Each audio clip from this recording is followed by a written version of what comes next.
Hello everyone, you're watching Let's Talk About Prepping. I'm Tyler, your host, and in this video, we're going to continue our reading of the book, Meditations on Violence, A Comparison to Martial Arts Training in Real-World Violence by Sergeant Roy Miller. This book is an examination of violence and conflict, and Sergeant Roy Miller is well qualified to talk about the subject. His writing is often suggested by law enforcement and self-defense trainers. This book is a very valuable resource in helping you to build and reassess your planned responses and your understanding of violence and conflicts of various forms. And that's why I've requested permission and obtained it to share this material with you. Past readings are linked, as always, in the description down below, but today we're going to continue with our reading of section 3.3. Today, subsection Levels of Hormonal Stimulation. Bruce Siddell, in Sharpening the Warrior's Edge, has put together an excellent analysis of the various levels of adrenalization. What follows is a simplification of his work, concentrating on what it feels like and how it affects your performance. In a later chapter, I'll address how to deal with the phenomenon. See section 3.4. For our purposes, there are 4 levels of stimulation. Normal, your day-to-day mind and body, often not very alert or prepared for intense, violent action. When attacked in this state of mind, there is often a freeze as you adjust to what is happening. Your mind here will want to understand the situation before acting, which takes precious time when you are taking damage. Optimal, there is a level of arousal where you are alert, engaged, and physically ready to meet a challenge. This is where you mentally set yourself when preparing to spar. This is what psyching up is aiming for. Maximum perception, best reaction time, alert, and capable of planning and making decisions. Often, the skin of someone in this state is pink and has a healthy look. Bad. Beyond the optimal state, you get into the signs and symptoms mentioned above. Now, reader's note here, I believe that he is mentioning the symptoms of shock that he was referring to as often being present in an individual in an advanced state of adrenalization. They are often quite clumsy and have a very poor mental state. I believe that's what he's referring to here. Physical and mental skills are seriously degraded. Most people in this state will be visibly pale. Horrible.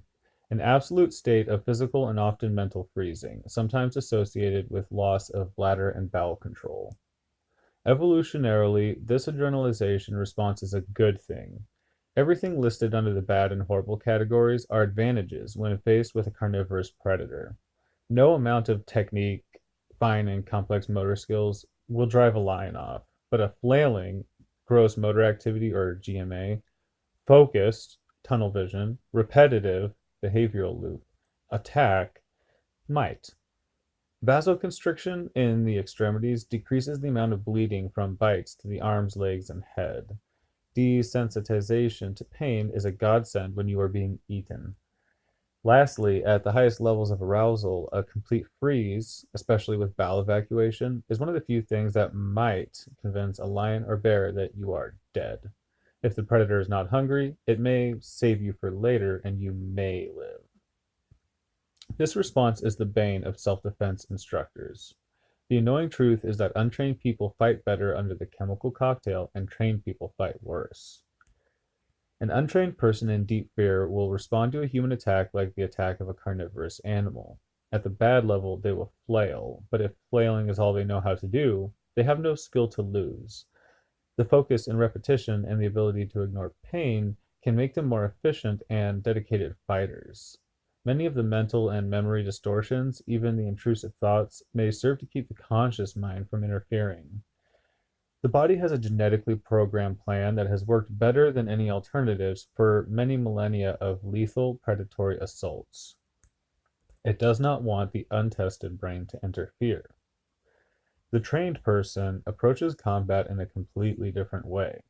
Using awareness of what the threat and other potential threats are doing, compromised by sensory distortion, the trained fighter makes or chooses a plan, compromised by cognitive distortion, and acts with a complex motor skill, coordinating the feet, hips, and arms, lost as the body switches to GMA, sometimes relying on finger dexterity or extreme precision, also compromised by gross motor activity restriction.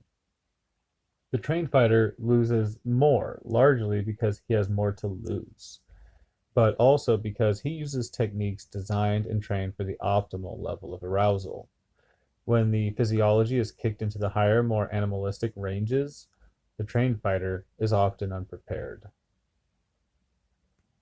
We'll continue on today with section 3.4, adapting to the chemical cocktail. It is critical that you understand that there are different internal paths for dealing with the sudden dump of stress hormones, and that they are dependent on time and fear, not on you. You don't get to choose. I'm going to try to describe the situations and give advice for each type. The range in time is time, as in discretionary time, as in you see it coming, versus no time. The range in fear is from scared, the bad level of stress response, to terrified, the horrible level. If you can hit the optimal level the first time out, you don't need my advice. Different levels of fear interact with the amount of time available to limit your options to respond or dictate what must happen before you even can respond. Time, scared. When someone threatens you but you are pretty confident you can handle it, you'll get some serious adrenaline, but you probably won't freeze. This is the best of the bad situations. This is also where all of the things you are taught in class work. Breathe slow and deep, in through your nose and subtly out through your mouth. Center. In this context, that means feel your belly, hips, especially if you have been taught to strike or move with hip action, and check your footing. One of my favorite fighters, Mac, will say, "You let your energy get too high." What he is saying is that some people go up on the balls of their feet for mobility, but go too far, sacrificing balance and power.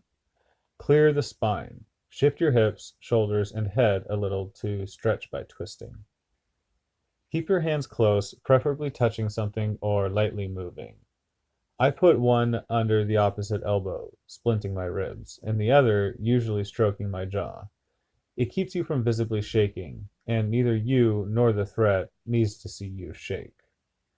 If you can hear your heartbeat, slow it down. It does work.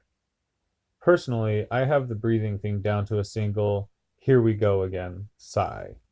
Then I check my footing, feeling the muscles tighten in my legs, and clear the spine. To the threat, I look bored and ready.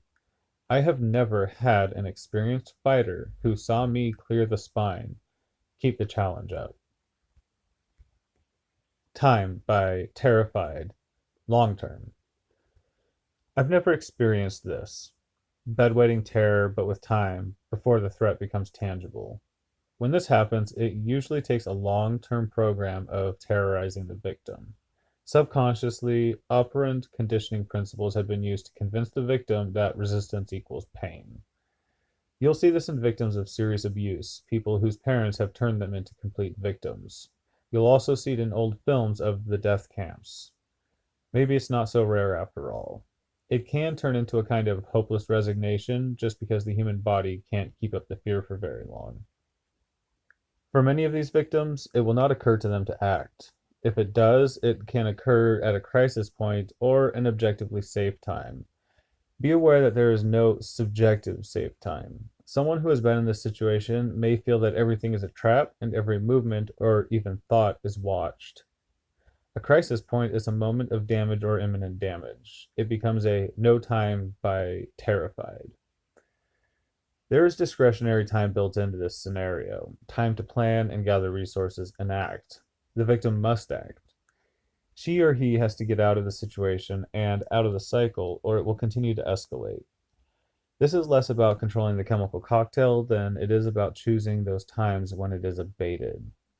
Timing, in the self-defense sense, becomes critical. You act when you can get away with it. You have a go button. Example, when the threat goes into town for groceries. When the go button hits, you move decisively. This is easy to say, but I'd be bullshitting if I implied it was easy to do. In long-term abuse, in prisoner of war situations, and in concentration camps, the people in power diligently use their power to alter the victim's will, in essence, to edit their story, their identity, to that of a character who wouldn't or couldn't act. Time by terrified, immediate. I remember two incidents, both from a long time ago. Once I was reading outside on a summer day and my sister said, "Rory, don't move," and pointed down. A 4-foot rattlesnake was coiled under my chair. Later that same year, a group of older kids with knives were circling me, talking about how they were going to cut me open, and I couldn't move. I wish I could finish these war stories with some brilliant strategy. With the rattler, I jumped about 12 feet in the air. With the kids, I didn't die because they didn't want to kill me. The hardest part about being terrified is that your brain freezes. Unless the idea to act crosses your mind, you have no chance of acting. It's reflexive and obvious, but true. This is the hardest to train for and deal with because you don't even have a flinch reaction to break the immobility.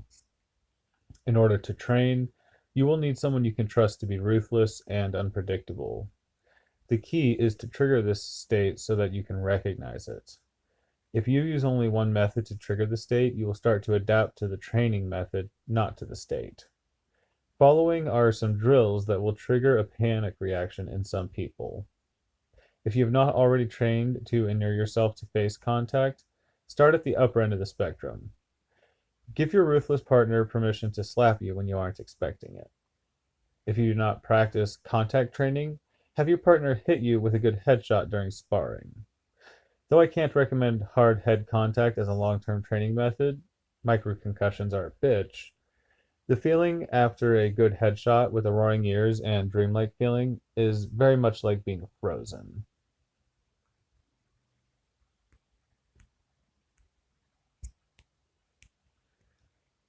Having your partner unexpectedly introduce a knife. Have your partner unexpectedly introduce a knife. For most people, the flash of steel when they are expecting just a regular class can make them freeze. If you know of buttons that make you freeze, words, a scenario, or a true phobia, introduce it. If you recognize the state, you have a much better chance of breaking it. As soon as you realize you are frozen, do something. Act. It doesn't have to be a big act. Breathing is good enough. Inhale, you tell yourself, and you breathe in. The first goal is to get your body to do something, anything, your mind has directed it to do. That breaks the first layer. If your survival is not dependent on hiding, scream.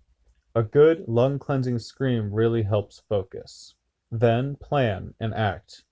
You have just turned this from a terrified to a scared situation. No time by scared.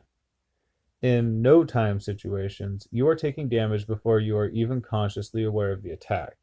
Your body will be calling the shots on how much of the chemical cocktail gets dumped in your system. This situation must be dealt with and trained for in advance. The key components will be contact response training, followed by hormone management and technique training. The timeline will go sudden attack, stimulus. Response, your high percentage reflex technique. Simultaneous hormone cascade, which will put you in scared or terrified level and it won't be your choice. And first evaluation. Cognitive control. If your stimulus response training was good, you've already hit him or broken away and created space. Because of the hormone cascade, you will now have to remind yourself what to do next.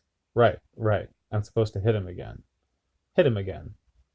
At this stage, good training will kick in. Your body has seen that the plan/training has worked and will quit trying to freeze you.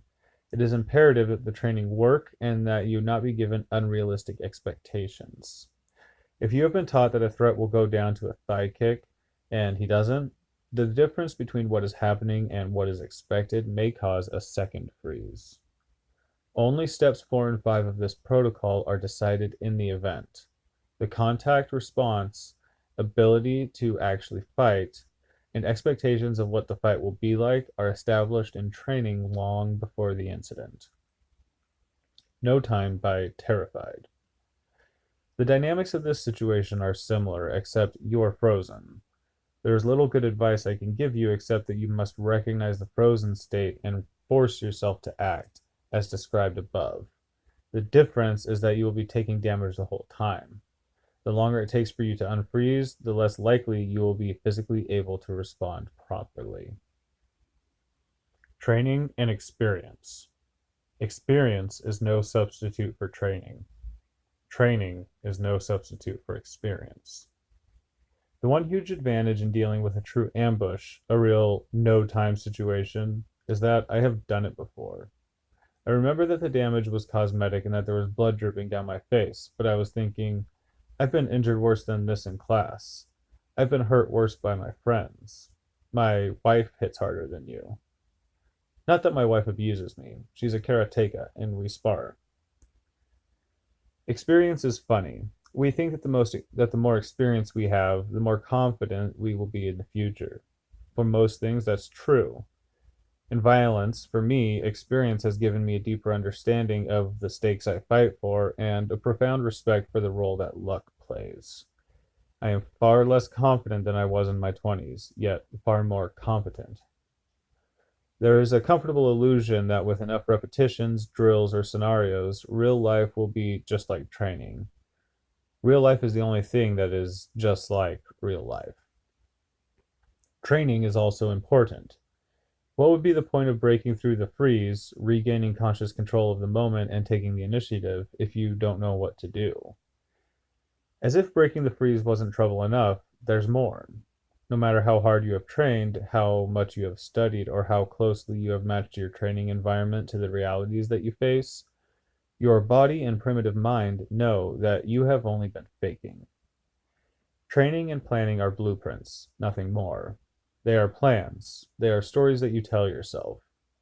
You may truly believe that your new skill, new system, new plan is the best way out of your situation. But your body knows one thing too. What you are already doing hasn't gotten you killed yet.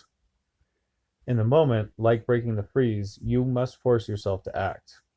Once a few steps are taken on the new path and you haven't died, the primitive brain will ease up a bit. As Lonnie Athens pointed out, see Richard Rhodes's Why They Kill, this is why change is hard. No matter how horrible or abusive one's past, no matter how desperately a change is needed or how obviously deadly the current course of action or inaction is, the primitive part of your brain wants to freeze or continue in a behavioral loop because it hasn't gotten you killed yet. And especially when death is in the air, it feels that any change could bring it on. You can weaken this over time by changing a habit. Practice stepping off the blueprint. Take a class you know nothing about. Introduce yourself to strangers. Go to restaurants or vacation spots you've never been to before. Take a cold shower. One aspect of the identity story is that we quickly classify ourselves. I'm the kind of person who would never do that. Finding these sticking points and breaking them is one of the key small habits that can both help you adapt in an unexpected emergency and make you more resilient in recovery. Section 3.5, the context of violence. Violence always happens in a specific place, at a specific time, and between people. In the sterile dojo environment, it is easy to concentrate on the physical actions of assault and forget that action always comes from somewhere. Every so often, we play a game in my class. We set out a bench as a bus seat and have the new students one by one sit in the seat. I'll put on the slimiest attitude I can fake and slowly approach the sitting student, ogling her or him, it creeps guys out too, then slowly drawing my hand along their shoulders. It's a martial arts class doing a scenario. Most students push my hand away and give me a ferocious stare. They are dealing with the action, being assertive but not aggressive. All good stuff. I then have Roz, a more senior student, take the chair as one of the new students gets to roleplay the slimy bad guy. As a new student touches her shoulder, Roz shrieks, "Get your hands off me, you filthy pervert!" and the new student jerks away, stunned. With voice alone, Roz attacked the context. Certain types of predators are like cockroaches. They don't like light. They don't like attention. On the bus or train, every eye would suddenly be riveted to this guy. Often, one or two men will start moving forward. I've seen this in real encounters, but to be fair, I was always one of the people moving forward. Perhaps there would have been no action without me starting. The threat was looking for a world where people are polite even to assholes, and if he got lucky and found someone too meek to even meet his eyes, he might have found his victim. He does not want to be seen and remembered by dozens of witnesses. The context of violence can be divided into place, time, and people. Section 3.6 Violence happens in places. There are certain categories of places that account for a huge percentage of violence out there. It is the people who congregate there that make the places dangerous, but the place is what you will see first. Violence happens where people get their minds altered. Drugs and alcohol at the most basic level change the way people think and act. Honestly, smell is the only way to tell a drunk person from a really stupid one. Only a stupid person or a drunk would think that groping a young woman in front of a bar full of witnesses was a good idea. Or after being rejected, think that getting a shotgun from the car was a good response. Other drugs, such as PCP, crack, and meth, can put the threat into a frenzied, manic state where thoughts of killing and suicide and fun all seem to blend together. Do not try to understand a chemically altered mind from the context of your normal one. I have been very successful on occasion at calming down really methed up freaks.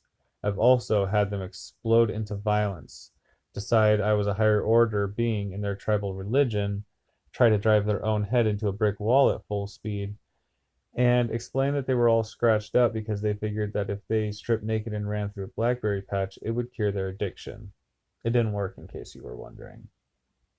Drugs and alcohol are also high-volume cash businesses and draw more than their share of armed robberies, which can always go bad.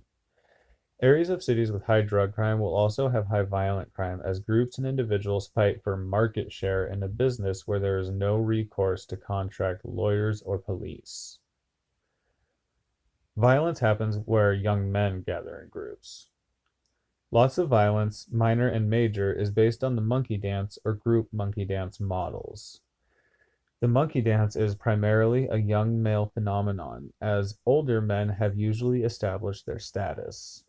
Young men, still struggling to establish status or identity, are extreme risks for MD attacks.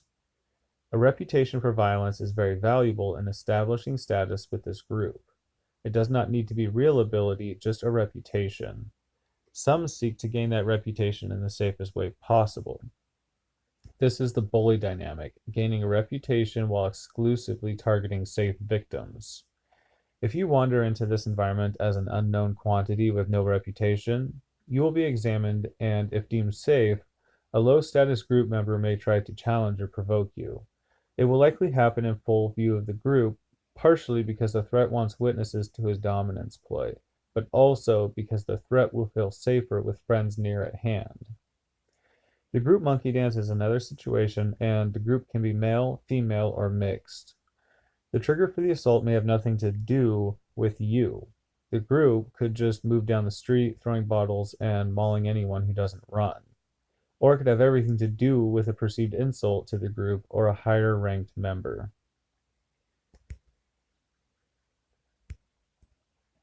Violence happens where territories are in dispute.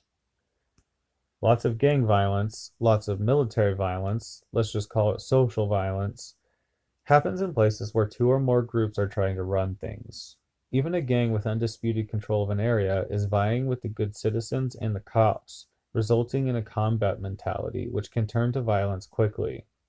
We focus on crimes here, but war zones are the classic social violence milieu, where two or more armed groups are vying for control.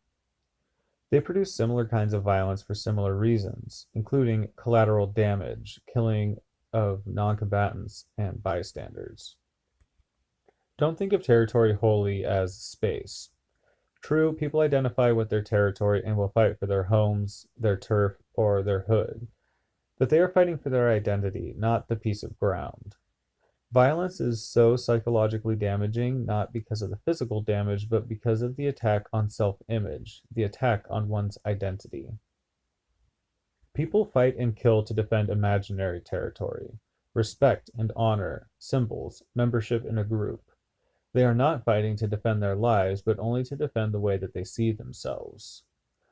Do not mistake this as an artificial or weak drive. We revere martyrs who died for a religion. We make statues of people who risked their lives to plant a flag. In each case, they gave up their lives for something abstract. The exact same drive moves a gangbanger to kill another for the color of a scarf. It is all in defense of the story. Predatory violence happens in lonely places. Attacks happen where the predator believes he is unlikely to be disturbed and witnesses are rare. A sudden assault with intent to murder, rape, or rob is a planned action. The predator has taken care to choose a place and time that benefit him. Often, he has lured the victim to a more private place or charmed his way into the victim's home. The lonelier the place, the more time and more noise the predator can afford to make.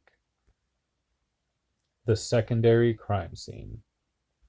The first crime scene is where the initial assault and abduction took place. The secondary crime scene is where the human predator takes his victims so that he can spend more time and have greater privacy. Assault, robbery, and even murder don't necessarily take a lot of time. If the predator needs time and privacy, it is for rape and torture. It is my opinion that you would generally have a better chance of survival driving your car off a cliff with your entire family inside than to allow yourself to be driven to the predator's secondary crime scene.